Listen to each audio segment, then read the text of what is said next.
Y vamos a ir al Evangelio de Mateo, al capítulo 18.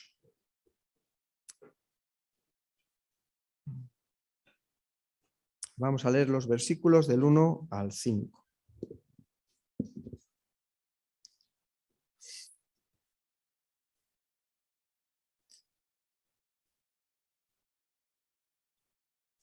Nos preguntaba Flor esta mañana, al hablar de la iglesia perseguida, ¿qué sentiríamos nosotros si nos queman la iglesia? Si un día venimos y nos damos cuenta que nos han quemado la iglesia, si nos persiguen en el colegio, en el trabajo, ¿qué tal nos sentiríamos? Yo creo que todos hemos pensado, pues, fatal. No solamente queremos no sentirnos mal, sino que lo que nos encantaría sería sentirnos bien, ¿verdad? En la vida. Tener éxito en la vida. Pues de lo que os voy a hablar hoy es del truco para tener éxito en la vida. Cómo llegar a tener una vida exitosa. No solamente no una vida desafortunada, no una vida amargada o triste, sino cómo alcanzar la plenitud de la vida. Vamos a leer el texto. Dice: en aquel tiempo los discípulos vinieron a Jesús diciendo: ¿quién es el mayor en el reino de los cielos? Y llamando Jesús a un niño, lo puso en medio de ellos y dijo: de cierto os digo que si no os volvéis y os hacéis como niños, no entraréis en el reino de los cielos. Así que cualquiera que se humille como este niño, ese es el mayor en el reino de los cielos. Y cualquiera que reciba en mi nombre a un niño como este, a mí me recibe. Señor, te damos gracias por tu palabra y pedimos pues que podamos entender, comer, asimilar lo que tú dices en ella y que podamos transformarlo luego en carne en nuestra propia vida. Te lo ruego en el nombre de Jesús, en mí y en cada uno de mis hermanos. Amén. Bueno, pues vamos a recordar un poquitín, porque como nos vamos a saltar un texto para ponernos en situación. ¿Recordáis aquella pregunta tan importante que nos hacía Pablo, que hace Jesús a sus discípulos? ¿Quién dicen los hombres que es el Hijo del Hombre? ¿Quién dices tú que yo soy? Y esa respuesta: tú eres el Cristo, el Hijo del Dios viviente. Pues de ahí viene todo. Ahí el Evangelio, como nos decía también nuestro hermano Ángel, cambia, da un giro. Y Jesús empieza a decir que va a ir a Jerusalén y que va a morir y que va a resucitar. Y el texto que viene después, que no vamos a comentar, luego, bueno, Miguel nos estuvo hablando de la transfiguración, después hay una sanidad.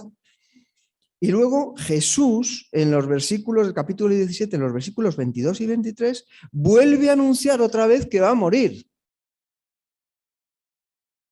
O sea, el Señor está diciendo que va a Jerusalén a morir. Y lo que nos queda de Evangelio, que nos quedan unas cuantas sesiones todavía de Evangelio de Mateo, es Jesús caminando a la cruz que está en Jerusalén.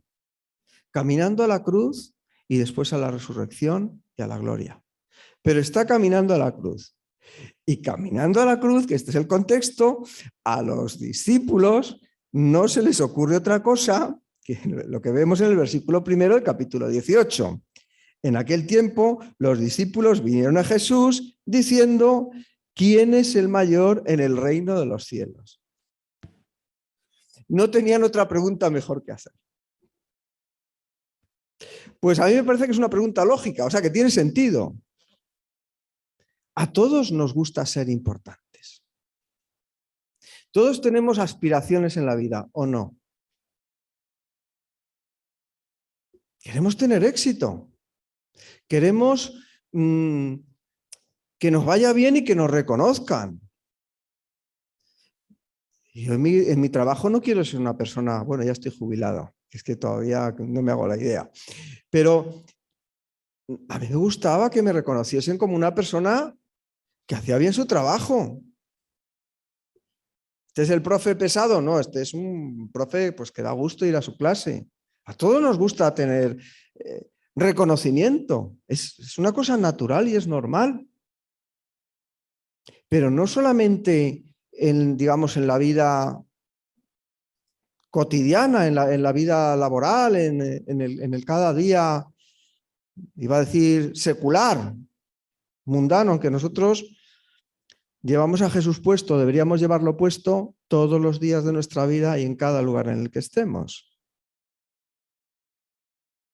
Pero también en el ámbito espiritual, a veces pensamos o deseamos o queremos o nos gustaría ser grandes. El que más ora en la iglesia, ese soy yo, el que más ora en la iglesia, el que más sabe, el que mejor predica, el que más horas gasta preocupándose de los demás, el que más, el que más, el que más. ¿Quién es el mejor de todos? Señor, ¿quién va a ser el mayor cuando tú vengas en tu reino? ¿Quién va a ser el más grande? Y dice que Jesús, llamando a un niño, lo puso en medio de ellos. Y dijo, de cierto os digo, que si no os volvéis y os hacéis como niños, no entraréis en el reino de los cielos. ¿Quién es el mayor? Vale, ¿y cuál es la respuesta de Jesús? ¿Y cómo es la respuesta de Jesús? Jesús no les da una clase de teología. No les va a explicar que el reino que ellos están esperando, que era un reino inmediato, un reino terrenal, que el Mesías iba a acabar con los romanos, no les explica eso, que podía haber sido. Sencillamente coge a un niño que debía ser un niño pequeñito, ¿vale? Porque si leéis en el Evangelio de Marcos, este mismo pasaje, veis que le cogen sus brazos. O sea, seguramente le cogió en sus brazos, lo sentó en sus rodillas. O sea, que no era un adolescente, era un niño pequeñito. Es decir, Jesús explica esto dando una lección gráfica, con una imagen. Solamente cogiendo a ese niño está contestando la pregunta de quién es el mayor en el reino de los cielos. ¿Por qué? Pues porque la plenitud, el éxito en la vida, no está normalmente en las cosas grandes, sino que el éxito en la vida está en las cosas pequeñas. ¿Cuándo sois felices? ¿Cuándo somos felices? Cuando conseguimos ese sueño que hemos estado anhelando durante tanto tiempo, o hacemos esa super cena de Navidad, ahora que se acerca el tiempo, o esa comida de fin de año, y viene toda la familia, y todo queda, bueno, al final sabes lo que pasa, que a veces no todo queda como uno pensaba, ¿verdad? Pero como dice ese gran filósofo español que se llama José Mota, ¿y si sí? ¿Y si sale bien? No, pero ¿y si sí? Si sale bien. Yo recuerdo que cuando era joven, cuando empecé a trabajar, ya hace unos añitos de esto, mi ilusión era tener una moto.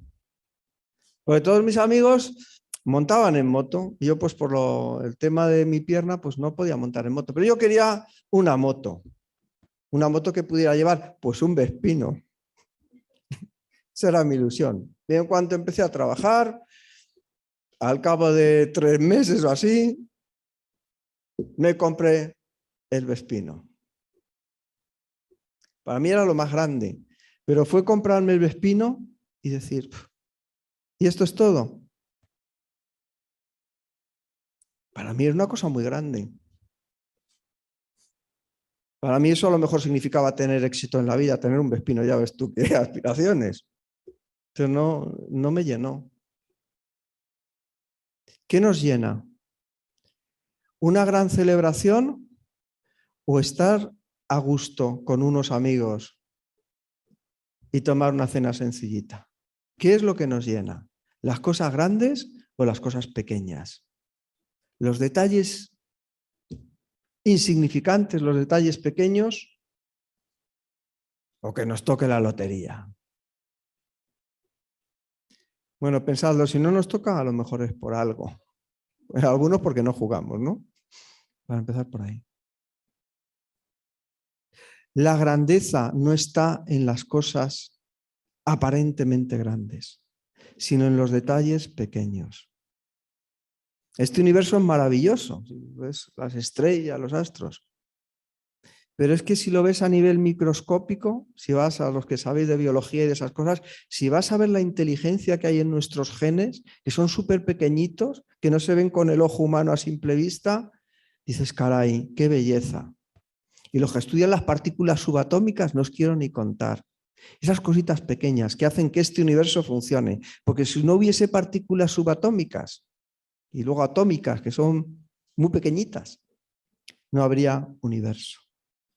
Jesús, tomando al niño en sus brazos, está diciendo, lo importante son las cosas pequeñas. De cierto os digo, además, que si no os volvéis y os hacéis como niños, no entraréis en el reino de los cielos. Ahí ya viene la afirmación de Jesús, que no es muy larga, que aquí no es un sermón, ahí no son las bienaventuranzas. Aquí es una lección muy cortita. Si no os hacéis como niños, no entraréis en el reino de los cielos. ¿Sabéis qué es lo que pasa? Que a menudo nosotros pensamos que los cristianos tienen que madurar. Y cuando vemos a un niño que tiene fe en el Señor Jesucristo, que ha creído en el Señor, que ha entendido el mensaje del Evangelio, ¿qué decimos muchas veces? Que tiene que madurar. Es que todavía a lo mejor es un poco pronto, por ejemplo, para bautizarse o para tener un ministerio, para dar pasos hacia la vida cristiana. Nosotros creemos que los niños tienen que hacerse adultos. Jesús dice, los adultos, vosotros adultos, discípulos míos que estáis caminando conmigo y que sois tan mayores, tenéis que haceros como niños. Porque si no os hacéis como niños, olvidaos, no entraréis en el reino de los cielos. Es que en el reino de los cielos no entran adultos. En el reino de los cielos solamente entran niños. Es como esos que están para jugar el partido, ¿sabes? Es que es una lección muy fuerte. Nos decía Vicente el otro día lo duro que era Jesús hablando con sus discípulos, ¿verdad? Pues aquí Jesús está siendo también muy duro. Es que aquí están viniendo como el que dice, van los niños que están en el recreo que van a jugar el partido de fútbol, oye, que yo quiero ser el delantero, yo quiero ser el portero, yo quiero ser el capitán del equipo. Y el entrenador le dice, ojito, ojito, como te pongas así de chulo, a lo mejor ni juegas. A lo mejor ni juegas.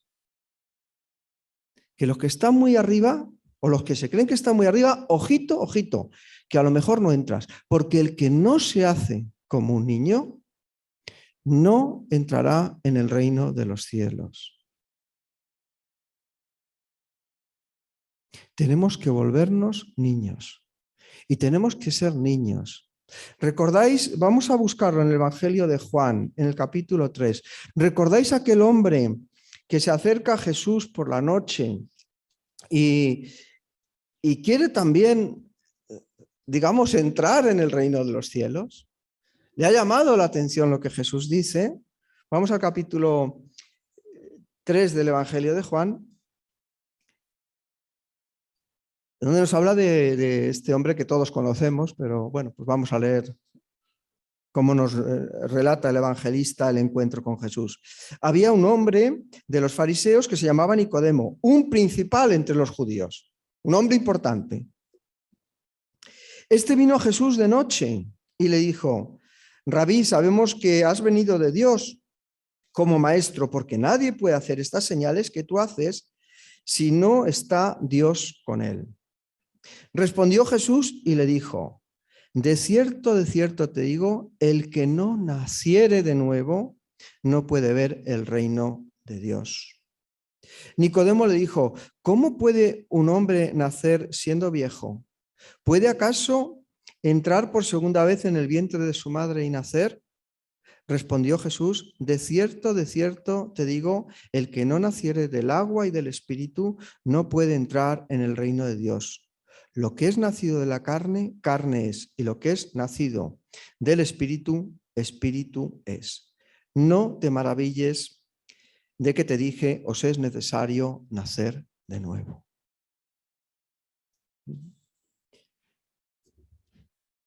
Es necesario volver a nacer.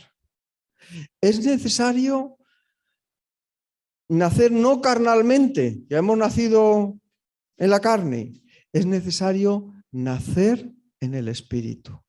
Y esto solamente se hace si tenemos la humildad necesaria para reconocer que nosotros no somos suficientes, que solo Dios puede salvarnos, que nosotros somos incapaces. ¿Qué significa coger a un niño en los brazos? ¿Qué es un niño? ¿Qué expresa un niño? El niño expresa indefensión. El niño expresa que depende de otros para vivir. ¿Cómo pide un niño las cosas cuando quiere algo y no lo consigue? ¿Qué hace? ¿Qué hace? Llora, ¿verdad? ¿Te acuerdas cuándo fue la última vez que tú le pediste algo al Señor con lágrimas en los ojos? Eso es hacerse como un niño. Eso es decir, Señor, te necesito porque yo no puedo. Porque yo no puedo. ¿Y cuál fue el primer pecado del hombre? ¿Cuál fue la tentación en la que cayó Eva y a la que le siguió Adán? Eso es. Desobedecer. ¿Por qué? ¿Qué era lo que les tentaba? Porque si desobedecéis, vais a ser como Dios, como dioses, conociendo lo bueno, ¿verdad? El afán de grandeza, eso a lo que aspiramos todos, eso a lo que todos queremos, eso donde nosotros consideramos que está el éxito. Eso es lo que a nuestros primeros padres les costó la perdición. Es necesario nacer de nuevo. Es necesario reconocer que nosotros no podemos, pero que Él sí puede. Es necesario reconocer que dependemos de Él como el niño depende de sus padres. El éxito en la vida radica precisamente en esto. Si alguno quiere ser el primero, dice Marcos en 9:35, si alguno quiere ser el primero, sea el postrero de todos y el servidor de todos. Ahí está el verdadero éxito en la vida. En servir a los demás. En humillarte a ti mismo y hacerte como Jesús. Ese es el verdadero éxito. El éxito no es colocarse en los lugares importantes. Ten cuidado, no vaya a ser que te bajen de ahí. La verdadera grandeza está en mirar las cosas como un siervo. Esa es la verdadera grandeza. ¿Tú a quién admiras? ¿Al soberbio? ¿Al estúpido, porque es ignorancia, engreído? ¿O tú admiras a la persona que es capaz de entregarse a sí mismo? A veces hasta la extenuación. ¿Tú a quién quieres? ¿Tú a quién admiras? ¿Quién te llama la atención?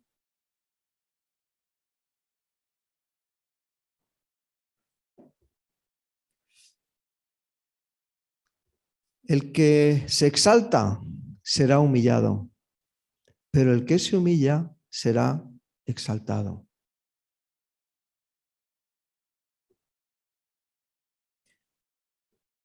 Ese es el verdadero éxito en la vida.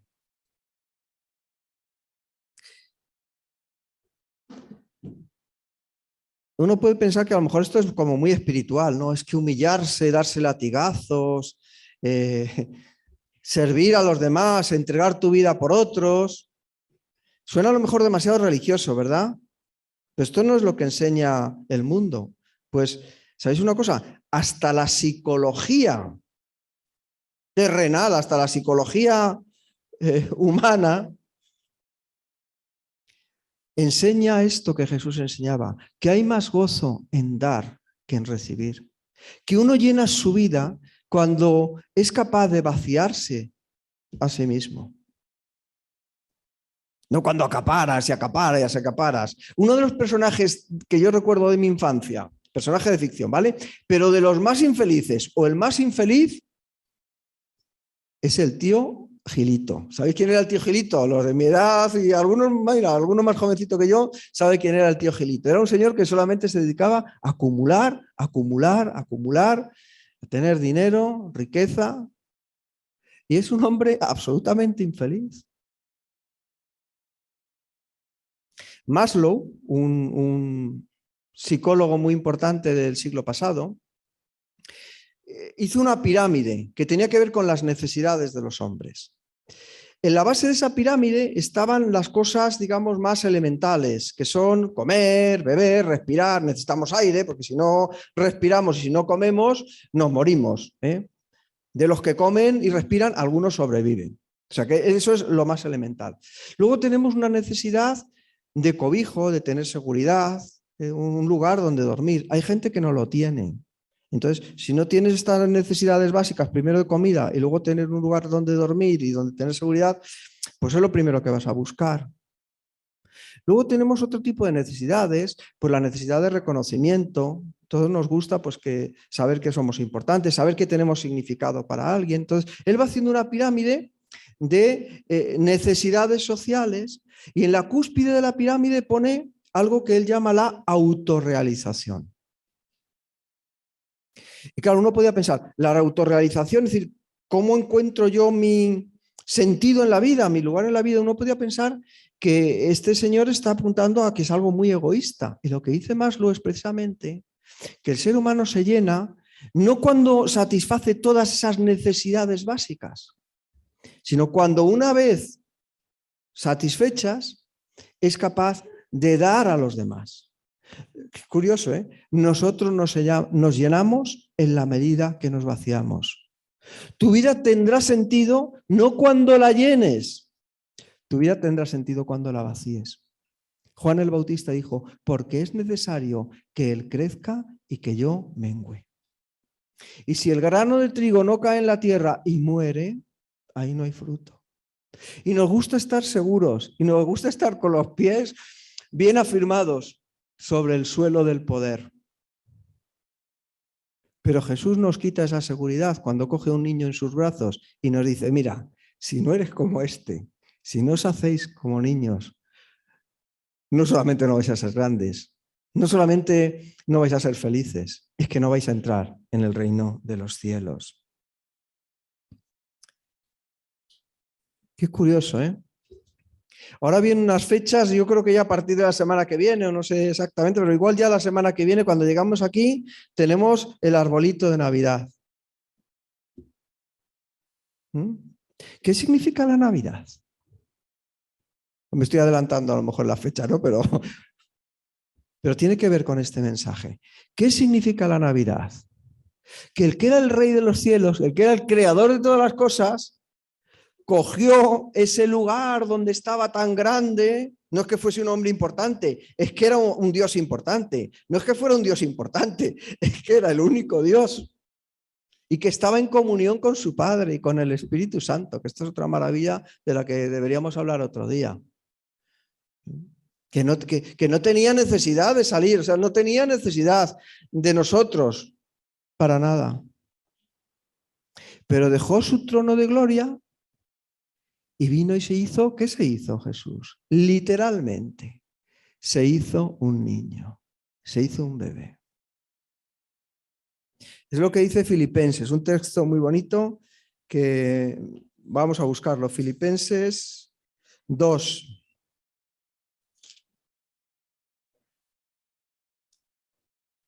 Que nos dice que ese mismo espíritu que había en Jesús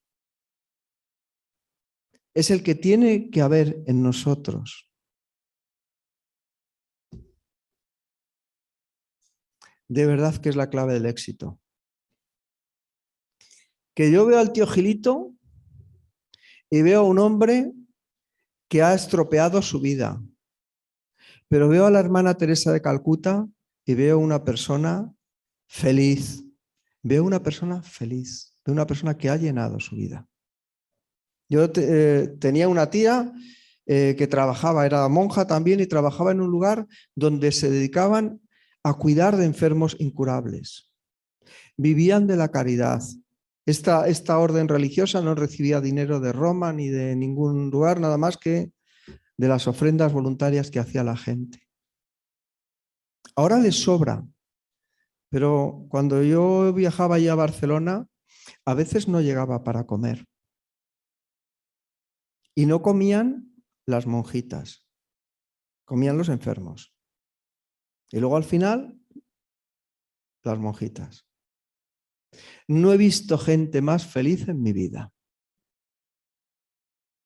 Esto lo sabe el que sirve, el que tiene la experiencia de vaciar su vida y entregarla a los demás. El que no lo hace, pues lo siento, tío Gilito, no lo vas a poder experimentar.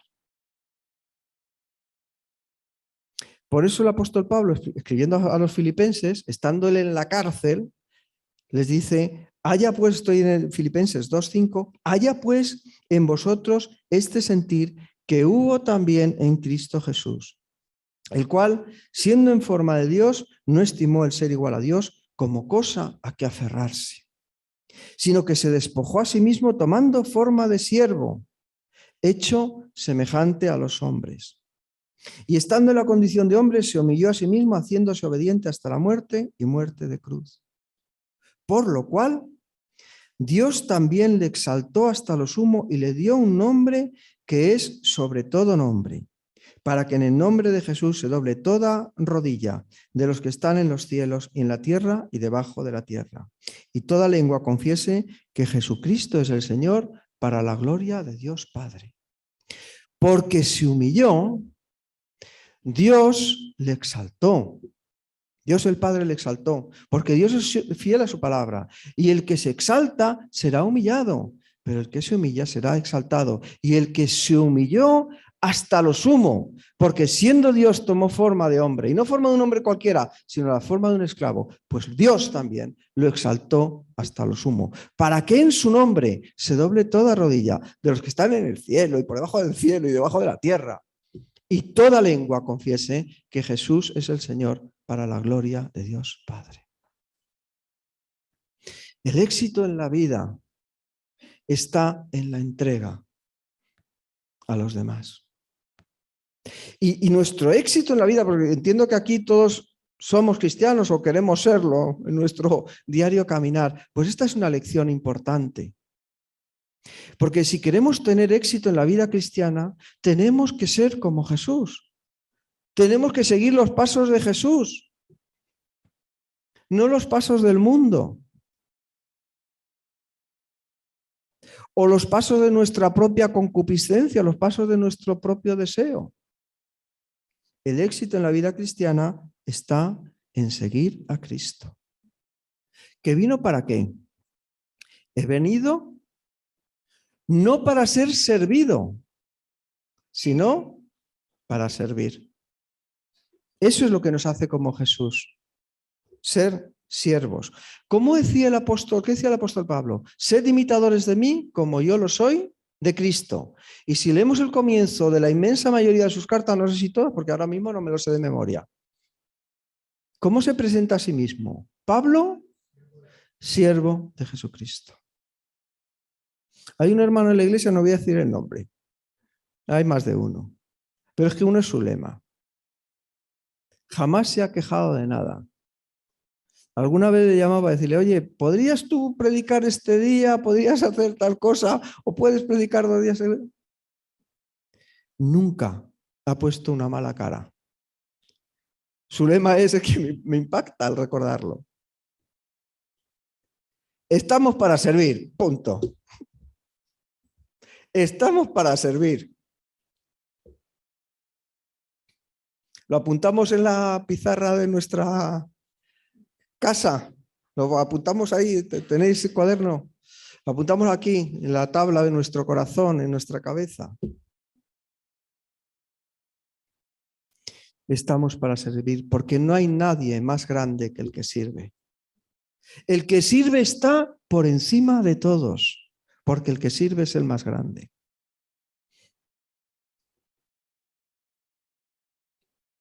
Los más grandes no son los que sirven, ¿eh? Los más grandes, los importantes, no son los que sirven. Pero los que sirven, esos sí que son los más grandes. Aunque nosotros no lo veamos, Él sí lo ve. Dios sí lo ve. Dice, el que quiera ser el mayor en el reino de los cielos. A lo mejor en este mundo no. A lo mejor es necesario morir. Pero aquel que murió habiendo sido un siervo y un ejemplo, Dios le exaltó hasta lo sumo. El mayor en el reino de los cielos. Así que cualquiera que se humille como este niño, ese es el mayor. Ese es el mayor. El que depende de Dios, el que no confía en sus fuerzas, el que no se cree ni vive como que los demás están para servirle a Él. Y cualquiera que recibe en mi nombre a un niño como este, a mí me recibe. Esto me habla de dos cosas. Primero, que el que es de esa manera agrada a Cristo. El que se hace como un niño agrada a Jesús. A mí me recibe. Y el que recibe a Cristo, ¿a quién recibe? Al Padre que le envió. El que a mí me recibe, recibe al Padre que me ha enviado. ¿Tú quieres tener a Dios en tu vida? ¿Quieres tener a Dios en tu vida? Hazte como un niño. Pero también, para ser fieles a lo que está diciendo este pasaje, recibe a los que son como niños. Nos va a hablar en este texto de lo que viene después también. ¿Cómo tenemos que tratar a los que son niños en el reino de los cielos? No escandalizar, pero en este caso habla de recibir a nuestros hermanos, hacernos una comunidad de siervos. Eso es lo que tendríamos que ser los cristianos. Una iglesia, una sinagoga, un pueblo. Sinagoga significa juntar. De siervos. ¿Cómo sería el mundo si en lugar de estar pendientes de que los demás nos cuiden a nosotros, estuviésemos pendientes nosotros de cuidar a los demás? ¿Cómo sería el mundo? Las parejas. Es que mi mujer no sé qué, no sé qué, no sé cuántos. Es que mi marido no sé qué, no sé qué, no sé cuántos. Es que ella tiene que cambiar. No, es que tiene que cambiar él. ¿Qué pasaría si en lugar de exigir a tu mujer o a tu marido que sea como a ti te gustaría que fuera, tú te esfuerzas no en que, si tú eres la mujer, en que tu marido sea el mejor marido del mundo, sino tú como mujer en ser la mejor mujer de esta tierra, la mejor esposa? Y tú como marido te preocupases de tratar a tu mujer como el vaso más débil y más frágil. Que tú te preocupases solo porque tu mujer esté bien. ¿Qué pasaría si en lugar de que yo me preocupase de que vosotros cuidaseis de mí, me preocupase yo de cuidar de cada uno de vosotros, de lo que necesitáis? ¿Qué pasaría? Y cada uno de nosotros se preocupase de cómo está su hermano, de cómo le puede ayudar y de cómo le puede servir. Yo creo que entonces, y con esto termino, si fuéramos como Cristo, sí que habría llegado el reino de los cielos.